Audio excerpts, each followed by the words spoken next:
Welcome everybody to today's webinar on private credit and opportunity for investors. I'm Khushboo Jha. I am the founder and CEO of BuyProperly Limited. We are a platform for fractional investing. Most of you know us as fractional investing in real estate. We are obviously expanding to add private credit, as you can imagine, as another private investing opportunity. An asset class, to be honest, that even I have so far not been able to tap into. And I think with Colin's help, it will probably be my first private credit investment that I'll do next year, launching with his fund, because this is one of those asset classes that, apart from pure play mortgage that you get from a bank, there isn't much that you could do as a regular investor. And that's what had got me thinking to say, hey, this is an asset class that is underappreciated. With high interest rates, suddenly people started noticing it. But so far, it's been largely under the radar. And with us, we have Colin Ho. Colin is the CFO of Caplink. Welcome, Colin. Thank you, Khushboo. Colin comes with immense amounts of experience, and I have tons of respect for his well thought out approaches of everything. And he has over 16 years of experience in finance, accounting, credit, loans, funding, internal control, governance, you name it. He is the big brains behind all of the strategies in the mortgage credit, in the fast changing private credit space. And so we would be having his opinion on how the year's been, how the industry shaped up, and what it might look like for the next year. So welcome, Colin. Thank you again. So before we dive in, though, I was hoping we could run a quick poll to see how everybody is doing. Are they aware, not aware? And see if we can get a sense of where people are. So there are some active investors in private credit. I like that. There's some who are aware but have never invested, and some have never heard of it, which is amazing. And then the next question was, how much investing have you done in 2023? This is me just being curious, I think. Like, this last year has been relatively more uncertain, almost like the COVID year, where people didn't know where the market was headed. And so good to see some people have still made reasonable amounts of investments, while a lot of people like me have stayed away from investing just because they were unsure and uncertain.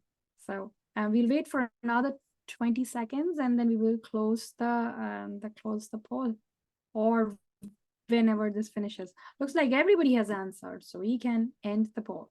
Thank you, everybody, for participating in the poll. It gives us a good idea that people have been investing actively in this group, and they are aware largely. Okay. So this is what the poll results look like, on how it's split between active investors, aware, never heard, and how much investing people have done. Now, I did prepare some very high-level overview, and maybe for the benefit of people like me who have not enough knowledge about this space, we will do a quick run-through of what is private credit, or how we are defining and making sure everybody is on the same page. So obviously we are BuyProperly. Some disclaimers: these are all forward-looking statements. These are not a prospectus. These are not an offering. This is not to solicit investments. And of course, as we were talking about earlier, we as BuyProperly are little by little evolving into the global platform for private alternatives. We have had real estate for a while, and now we are looking to add private debt or private credit, and hopefully private equity also very soon. So what is private credit? Private credit officially is defined as loans and bonds provided by a non-bank lender. So anybody that's a non-bank. And it's an alternative to debt financing from traditional and commercial banks, credit unions, and public markets like bonds. And when I'm talking about bonds, we are talking about corporate bonds. Of course, small and medium enterprises like myself cannot get a corporate bond. And so a small company like me, without an investment grade rating, an investment grade rating is, Colin, correct me if my understanding is wrong, is like a BBB on the index or higher credit rating. Is that how it's defined? And the investment grade rating, because we are not even graded actually. Moody's doesn't grade our bond quality or our default risk. And so the public debt market is large companies. So the Amazons and the pharmaceutical companies like the PepsiCos of the world can access it. Small business cannot. The advantage of private credit is the fact that it's flexible, customized, certainty, and the efficiency of execution. You don't have a long process. It's a growing asset class with all investors, high interest rate or not, because it's an important part of diversification. Otherwise, you are mostly going to be buying bonds of what's available in the market, which may correlate highly with the stock market. So if the stock market goes down, Amazon stocks and bonds go down. Often, however, people assume private credit is equal to bad credit. These are the people who cannot get loan, therefore they must be bad people, higher risk, no chances of getting money back. Not necessarily. Like our example, for example, where we're a small enterprise and therefore cannot go through the process of credit rating, which has a lot of paperwork and data required to show. Sometimes the highest risk for private credit is that it is less liquid. Public bonds, you can sell and get out of it anytime, but it is less liquid. And that's the big risk with private credit. Not necessarily everything in the private credit market will be bad. Lots of good lenders, like myself, I would like to put myself in that bucket, who are genuinely interested in paying back the loan, but just don't qualify. And Colin, once you start talking about mortgages, I'll tell you how we fail the test of mortgage, even when, because we are fractional investing, it just disqualifies us often without partnerships. Brief history of private credit. I assure you, I have only 4 slides. It's not very long. Private credit, outside of what the slide says, has been around forever. People have been lending and borrowing forever. The industry is not new, but I think around the late 20th century is when you started getting more institutionalized. Leveraged buyouts, which the Hollywood is famous for making movies on, where private equity firms used a combination of debt to acquire companies and then changed and flipped it to another buyer. The financial crisis is the first time that regular people started taking notice of, okay, what is credit? What is credit risk? Because of the huge bubble that had gotten created. But even post 2008, private credit interest did not get lost because it was a low interest rate environment and everybody was looking for higher yields. And obviously the illiquid and custom, almost unique nature of private credit makes it less liquid. The different kinds of credit asset classes. There's the traditional fixed income, bonds, sovereign debt. These are all lower risk, but also lower returns. And then there's the non-investment grade corporate credit, like, for example, credit for hours, where you have things like private credit, hard asset, which Colin specializes in, which is real estate, infrastructure, equipment, etc. This is the overall whole gamut of what private credit is. And private credit includes everything from regular debt that I could take as personal loan from, say, a company like Borrowell, and special situations, financing, real estate, which is what we will talk about. So we're talking about specifically real estate today, but all kinds of asset-backed lending. I may have a huge tractor or a huge machinery as a manufacturer that I can put in as collateral. It's asset backed. And the most interesting one, which has picked up quite a bit of steam and I'm dying to get into, but I cannot yet get access, is royalties. So when Taylor Swift releases an album, you can actually invest in the royalties. So somebody is going to pay her, and you're basically assuming she will get paid, and therefore she can get all of the money right now rather than getting it over the next 1 year at a discount. And if she gets paid, then you get paid well. If not, you took the risk. So royalties are a very interesting one and still forms part of private credit. So that's all of the summaries of private credit. And the reason I wanted to run through this one was so that we are all on the same page to make sure we know what we are talking about.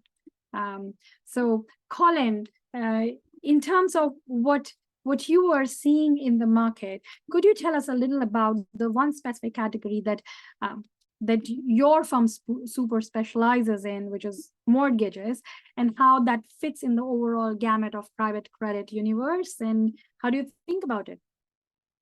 Okay, yes, thanks, Khushboo. Well, you gave a really good overview of the private credit side of investment. You know, it's a really broad range for the private credit side, because that including the bond and the warrant and some of asset-based loans, which is equipment loans and obviously mortgages. So what I'm specialized is the mortgages. I'm gonna share with you a PowerPoint.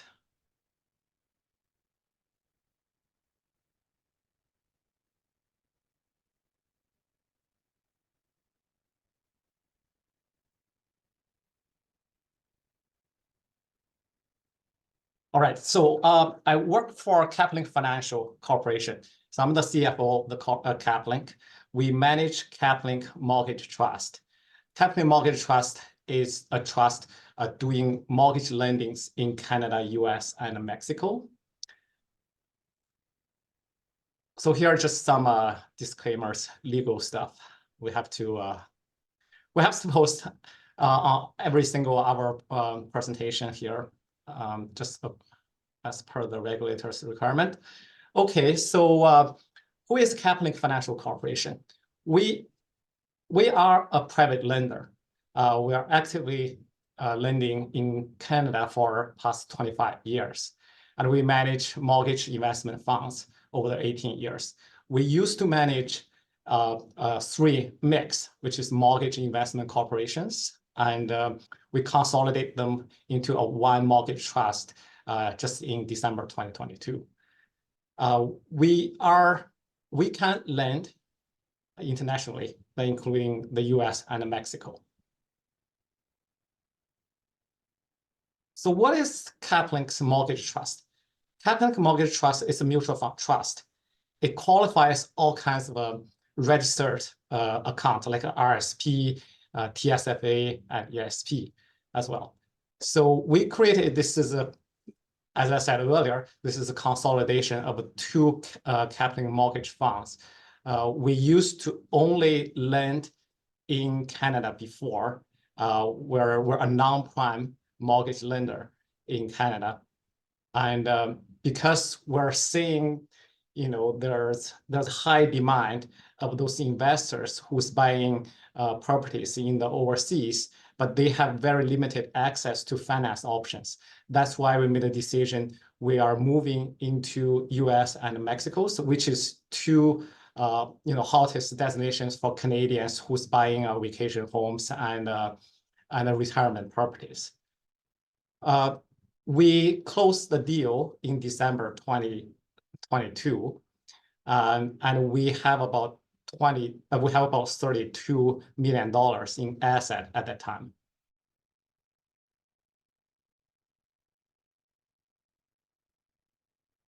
So as I mentioned earlier, we are a private lender in Canada. So we are a registered mortgage broker in Alberta, BC, Manitoba, and Ontario, and also a registered mortgage administrator in Ontario. We also a fund manager and a portfolio manager and an exact market dealer in Alberta and BC. In United States, Caplink is the first one that acquired mortgage banker's license in 4 states in US. We have a license in California, Florida, Washington, and Colorado. So that covers the most hot destinations for Canadians who is investing into vacation properties. I know lots of people from Alberta and BC, they would like to go to Arizona, and lots of Eastern Canadians, they would like to go to Florida, but we're all licensed in those 2 states. And we also provide lending programs in 6 states in Mexico for now. They are Baja California Sur, Jalisco, Nayarit, Oaxaca, Quintana Roo, and Yucatan. We have already set up the loan programs in these 6 states, and it covers 80% of hot destinations for Canadian buyers. And this because in Mexico there's a rules for foreign homeowners to buy properties. So within 50 kilometers of the coastline or 100 kilometers to the border, they call it as restricted zones. In the restricted zones, foreigners can only own real estate properties in a fideicomiso, which is a bank trust.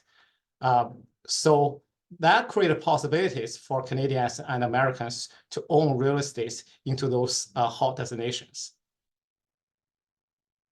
So why does Caplink lend internationally? First of all, the residents of Canada have a very difficult time getting mortgage financing in the US and Mexico. There's a very limited lenders that will finance Canadians non-resident purchasing real estate in the US and Mexico. So there's definitely a market and a demand, and that's a key reason we want to move into those markets. And due to jurisdiction frictions and not necessarily borrowers' credit worthless, financing can be very difficult and costly to obtain. So the mortgage rate that we can provide to lend in those markets are between 9% to 14%. And it all depends on the market condition. So the targeted borrower, unlike that we have in Canada, we've been doing this non-prime lending for more than 20 years. And what we've been dealing with is people has very poor credit scores, right? So they couldn't get a bank financing, and they have no other choice, but still they want to purchase this house. So they comes to us. We provide a loan to them, but we're charging a premium on the interest rate. Now we have discovered this market, which is for Canadian investors and American investors who is investing real estate properties in another country. And because they are, generally speaking, all high net worth working or semi-retired individuals with very good credit history. So now we can deal with these prime borrowers, but at the same time, we still can charge them a higher interest rate because there's not many options available into those 2 markets. So international financing solution, as a foreign lender, through our managers and affiliates, we have granted US mortgage banking license, like I mentioned, in 4 states. And we have ability to lend across North America. And the North American mortgage lenders, and we lend in Canadian dollars. So which means there's no foreign exchange risk to our investors. All our loans is all funded in Canadian dollars. All the borrowers have to service the loan in Canadian dollars. So there's basically, the only thing is we attach this Canadian dollar loan to their foreign properties. How does this work, Colin? Can you explain this part? I feel like I'm not clear on if I were Canadian and I'm not buying in the US yet, but if I were buying in the US, for example, let's take Arizona, and if I were buying a property in Arizona, For 500,000, let's assume that. If I am here, do I need to move to the US totally, or can I be there just in the cold months? And if I borrow here, but I have to pay somebody there, like the seller there needs to receive money, who is bearing that cross-border exchange rate risk? The borrower. Borrower is bearing the exchange risk. Just use your example. A Canadian investor want to buy a $500,000 US property down in Arizona, right? So they come to us. They want a loan, and we underwrite the deal, and we're gonna approve certain amount of a loan to them. In this case, I'll just give an easy example. Let's say we have approved $400,000 of US dollars worth of a loan. So let's, based on the exchange rate, that's probably $500,000 Canadian dollars, right? So we would issue a loan commitment for $500,000 Canadian dollars, and the loan will be, transferred to a lawyer's trust account. And the lawyer's trust account is gonna wire the money across the border, whether that's going to the US or going to Mexico. Like whether it's converting into US dollars or Mexican pesos, it is all on the borrower's risk. So what we have on the loan document, everything is in Canadian dollars, right? So let's continue with the example. We issue that loan for $500,000 Canadian dollars. The borrower, as a Canadian, they have to service the loan in Canadian dollars, which means they're going to pay us a monthly payment in Canadian dollars. What that means? It means we are funding Canadian dollars and receiving Canadian dollars payment. There's no foreign exchange risk to the fund and also to our investors, right? Anyone investing into the fund, they're not going to lose on the foreign exchange because we doesn't handle that foreign exchange. Everything is handled by the borrower.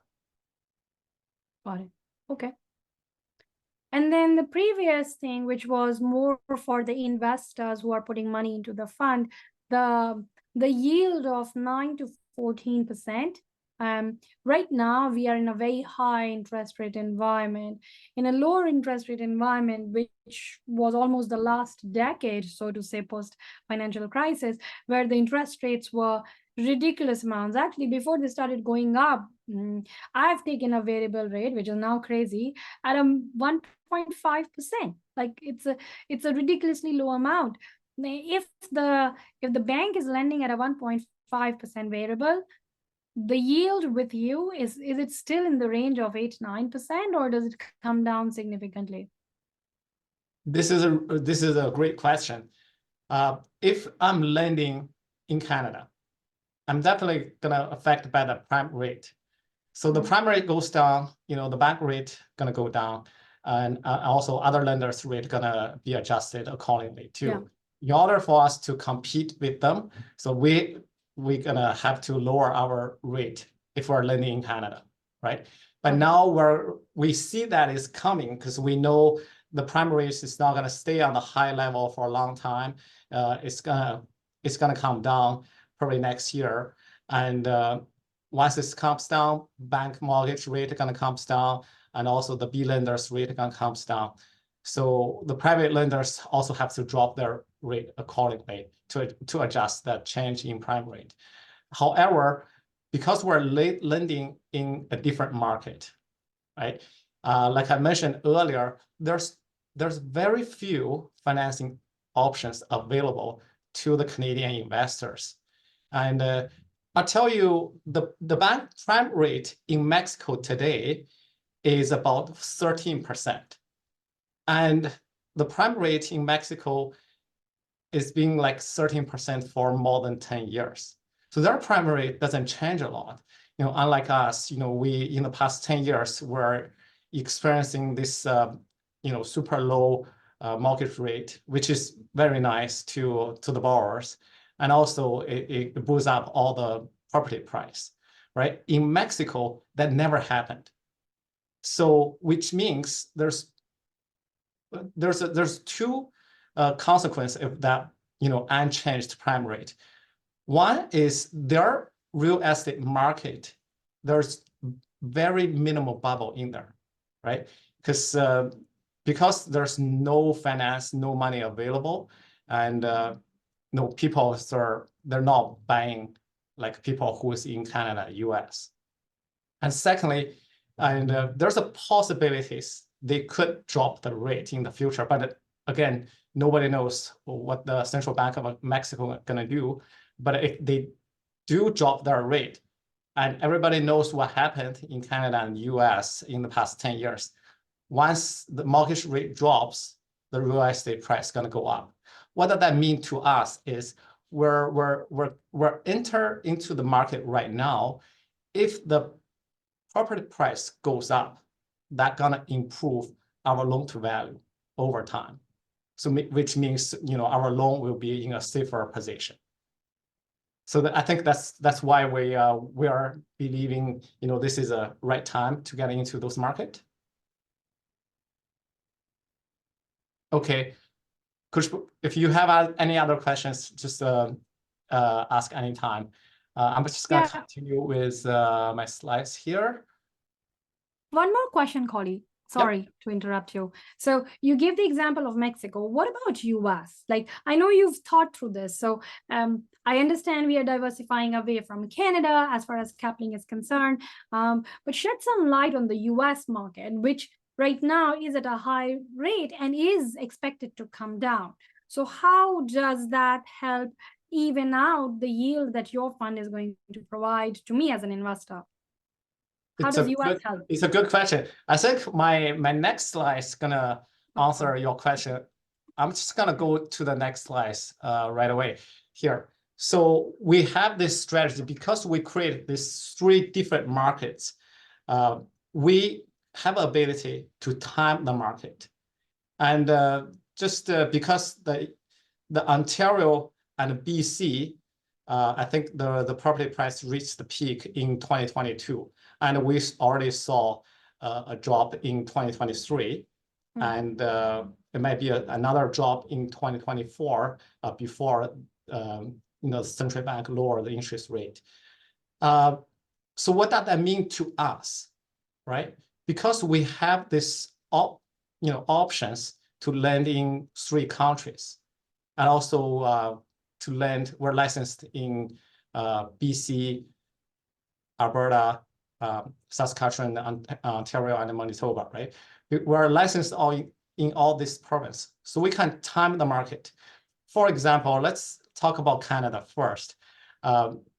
We see the peak for BC and Ontario, and in Alberta it's completely different.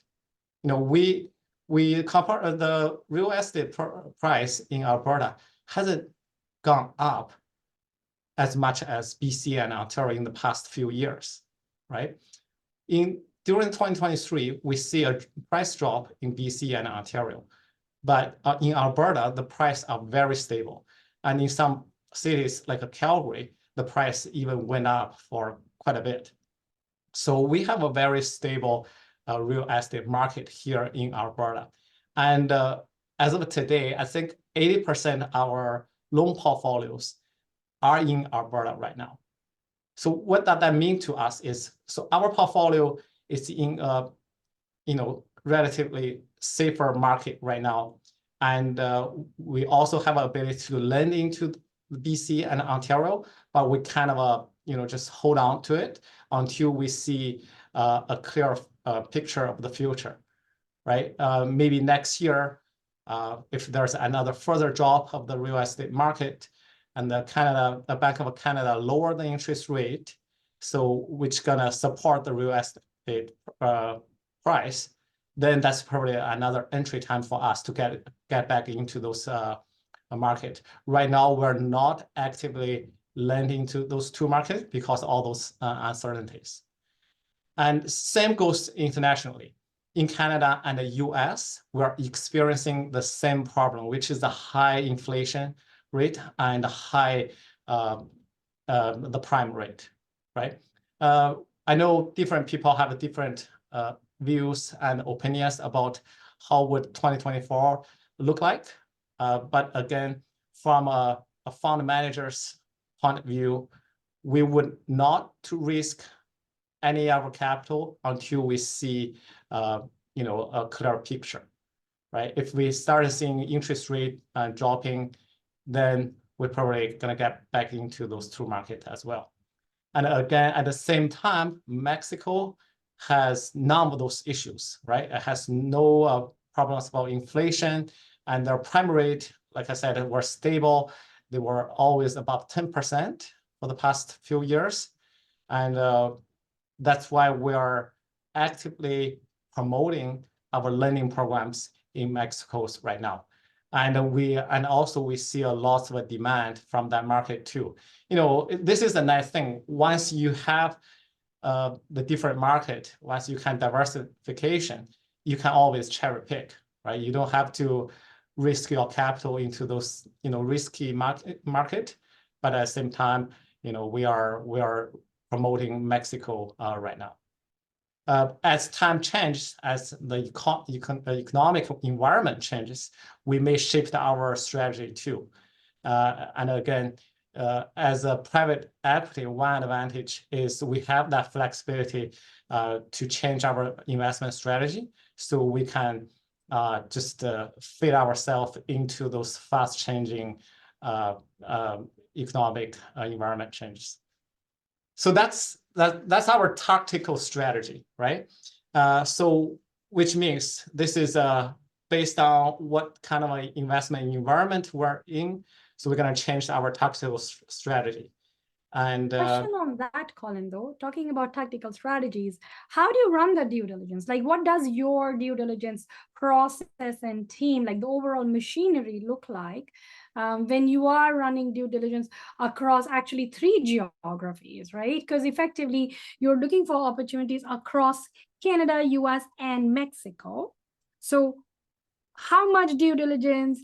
How do you do the due diligence? How is sourcing the deals in managing the whole life cycle? Oh yeah, we are closely follows all the news, economic news, right, and financial news, and that's the main channel where we gather our information from, right? Because this is unlike equity investment. For equity investment, you have to learn the company, right? There's two approaches. There's a bottom up, and also it's whether you have to study the economy or you study the company. For us, we study the interest rate very closely, right? Because that's we are a fixed income fund, so we are affected by that interest rate a lot. That's why we always follow the prime rate and the bond market very closely. So, and the nice thing for that is there's always a trend in the interest rate, right? It's not like equity market. The price is always up and down. The interest rate is always have a trend. In the past 10 years, the interest rates were trending down, and we hit the bottom, and which create that massive inflation problem. Then we see that interest rate being constantly increased in the past 15 months, right? So like I said, the interest rate has its own trend, which people can follow. So that's how we follow the interest rate and change our tactical strategies just according to the exchange rate change, interest rate change, sorry. Got it. And in terms of investors who are working with you, apart from doing the thorough due diligence, which I'm sure you and your team do, how else are you looking to add value to the investors who are coming in and basically joining you for a ride and taking the risk with you? Well, we do have well-established underwriting guidelines in all 3 markets. They are slightly different because the borrowers that we're facing are different. For example, in Canada, we're facing the non-prime borrowers, right? Because the underwriting for the non-prime borrowers definitely is going to be different than a prime borrower, right? So for the Mexico and the US market, so far, all the borrowers that we've seen are high net worth investors. They have equity in Canada, and they're buying their second home, the vacation homes, or retirement properties in another country, right? Before we provide this product to the market, and most of them, they're paying by cash. They're doing cash deals because financing is just simply not available to them, right? Typically in Mexico. In US, there's some bigger banks provide the loans, but their underwriting is very strict. I know Royal Bank and BMO also have a program to fund the properties in the US to Canadians. But in Mexico, as far as I know, we are the first Canadian lender that lends to Canadians who's buying property down Mexico.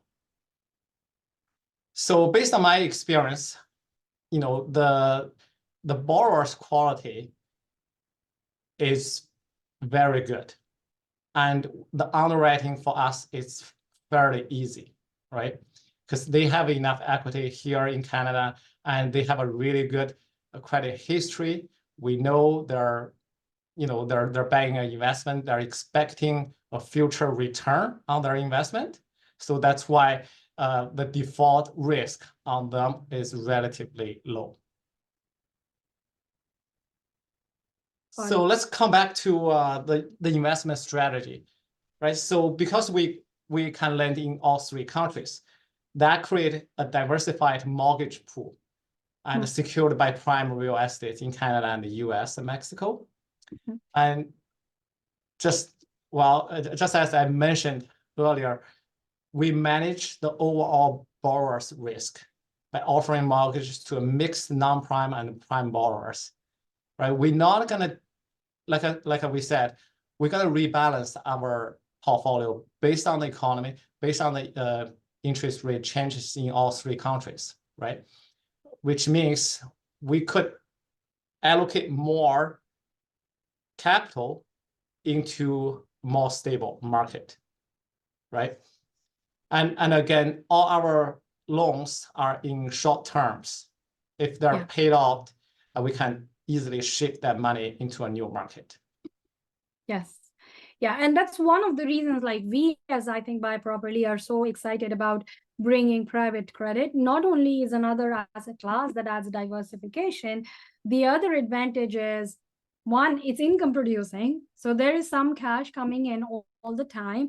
And two, they are shorter life cycles. So a lot of the development and real estate projects, it's a long haul. It's not a short turnaround. It's not 12, 18 months. You're talking about 4, 5, 6. If it is land, you're talking about 7, 8 years. And that's a very long patient capital, which for a lot of investors, I don't know if 5 years from now, I'll still be okay leaving that cash in, or would I want that cash back?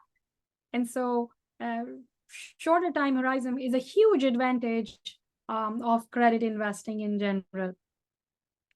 Well, I'm not gonna say this is a short investment horizon. The long term it's a short, because we're in Canada we're dealing with non-prime borrowers, right? Basically, we're treating ourselves as a bridge loan. We don't want this non-prime borrowers stay with us for a long time. We want them to improve their credit and move to a bank eventually, right? So that's why our long term is always short for those ones, and we're not planning to with them for a long time. And also for the investment in Mexico and the US, we're actually offering a longer terms on the mortgages, because they are investors, right? There are not many mortgage options available to them. That's why they want to stay with us for a long time until they want to pay off the mortgage for whatever reason they have. So typically, the loan terms in Mexico and the US are 3 years to 5 years. And the reason for that It just it would be easier for the borrowers, so they don't have to renew their loans every single year. Which means we have this mixed portfolio. Some are mature in a year, some matures in 3 or 5 years, right? We would always have some kind of a liquidity available to invest into new deals. Got it. That's super cool. Thank you for this, Colin. Really appreciate that. Okay. All right. So I think this is almost done for my presentation. Okay. So why invest in the Caplink Mortgage Trust? I think pretty much I have already covered everything like I list here on these slides. So we're lending in Canada, US, and Mexico. We are the first private lender that does lendings in all 3 countries in North America. And we offer this international diversification. Like I mentioned earlier, we can rebalance our portfolio just based on the economic environment of those 3 countries. Right. And this is an established mortgage portfolio. We consolidate our 2 mix together, and we're not starting this from scratch. There's already about $32 million assets sitting in the pool right now. And yeah, this create a competitive advantage with this international loan program. And also, when you choose any kinds of investment, my advice would always be look at their, who's managing the portfolio. Look at the expertise and the experience of the manager. So that's very important, because when you look at the yield history, things could change in the future. So that's why you see, the future doesn't represent the history doesn't represent the future returns, right? So just to bear that in mind. I think that's all for my presentation. Thank you again, Khushboo, for having me here. And if anyone have any questions, I'm happy to answer them. Yeah. Yeah, we can open the floor to questions, but I've been wondering this whole time, you're talking about interest rate and trends and this. I am new to credit investing. So let me ask you, is there a thumb rule I should use to, obviously I cannot have 25 years of experience overnight, but if I wanted to start investing in private credit, is there a thumb rule? Are there certain things I should check the box on to start investing in this space? Well, I don't think there's a sum of rule for investing decisions, but my advice is diversify your investment. Don't put all the eggs into the same basket, right? And maybe you should maybe talk to a financial advisor. They're gonna tell you how to allocate your asset, right? Some of them into the private side, and some of them going to the public traded side. And also, position your investment into equity and fixed assets, fixed income. Just diversification is the key. Got it. Cool. We have a question from Steven. What are your average returns for the past year? For the fund, like I mentioned, we only we established in December 2022. We haven't finished a full year yet, so I don't know the exact number for the return. But like I mentioned, we've been operating those mortgage investment corporations for more than 20 years. So the average historical return for those 2 mix are around 5 to 6%. And again, we were not doing international financing at that time. Now we're moving into US and Mexico. I would say as we improve our face rate of the loan, the yield would could likely go up. Yeah. Cool. There seems to be no more questions, and this was a very informative session. Thank you, Colin, for the excellent presentation. And to all of our guests here at BuyProperly, we will bring more of these information sessions, both for private credit, but also overall private alternatives, real estate, private credit, and private equity over the coming years. So keep your eyes open for emails on the next webinars, and hope you all have very happy holiday and Happy New Year. Thank you so much. Thank you, Colin. Thank you so much.